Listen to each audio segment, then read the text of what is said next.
Welcome, brave souls, to Midnight Lurkers, where the shadows whisper secrets, and your pulse is our soundtrack. We delve into the hidden horrors stalking the silent hours, weaving tales that prick at your skin and claw at your mind. Dim the lights, grab a blanket, if you dare. Historical inspiration, inspired by true events from the Watcher House case, 2014. A New Jersey family bought their dream home, only to receive disturbing anonymous letters from someone calling themselves the Watcher. The letters contained intimate knowledge of the house and the family. The sender was never found.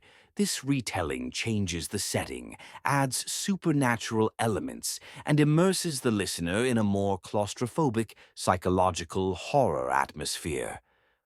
Low hum of city night, distant traffic, a faint breeze rattling loose balcony railings. People think city apartments are safe, too many neighbors, too much noise, too many lights for the dark to really creep in. They're wrong. I learned that in apartment 5A. It was the middle of winter when I moved in. The building was old but had charm, wooden floors that creaked like they were remembering every step you took.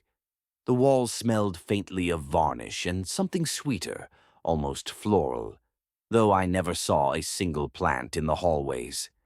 The landlord was quick to point out the locked front entrance, the security cameras, the friendly tenants.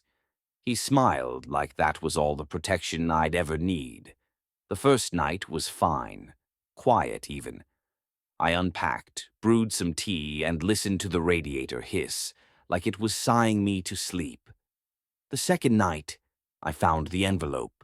It was slid halfway under my door. Plain white, no stamp, no address, just my name.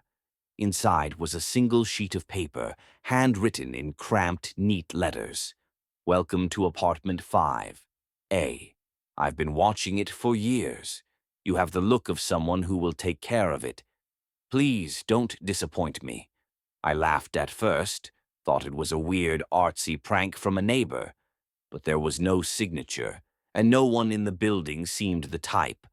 I crumpled it up, tossed it in the trash, and went to bed.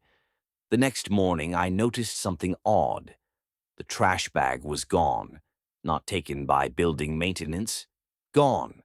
The rest of the bin was empty too. That night, another envelope appeared. You moved the table. Why?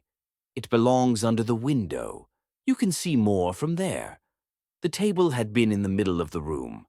I had moved it to be closer to an outlet.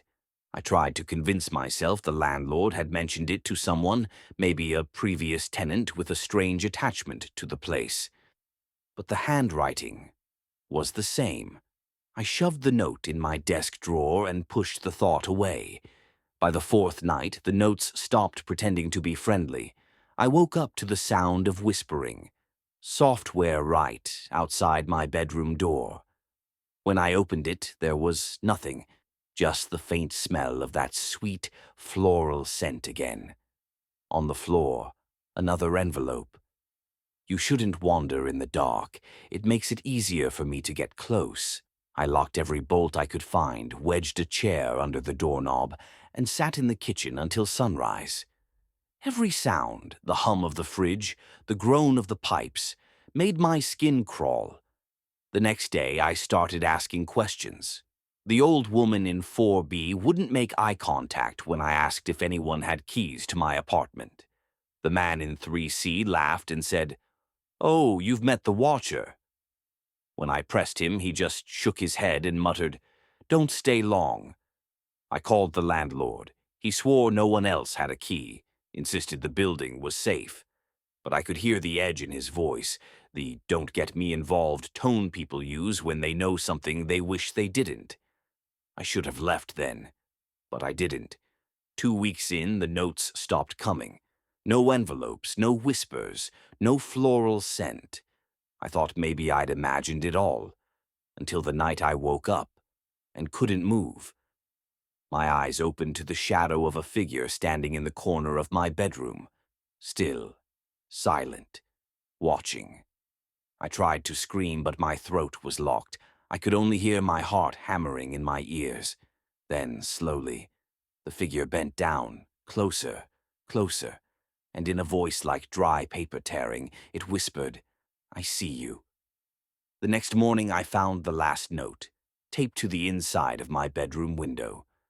"The table is back where it belongs. I'll keep watching, even when you think you're alone." That was 3 years ago. I moved out the same day. I never went back for my deposit, but sometimes, when I'm home alone, I catch the faintest smell of flowers, and I notice my furniture isn't quite where I left it. The city doesn't protect you. Locks don't protect you.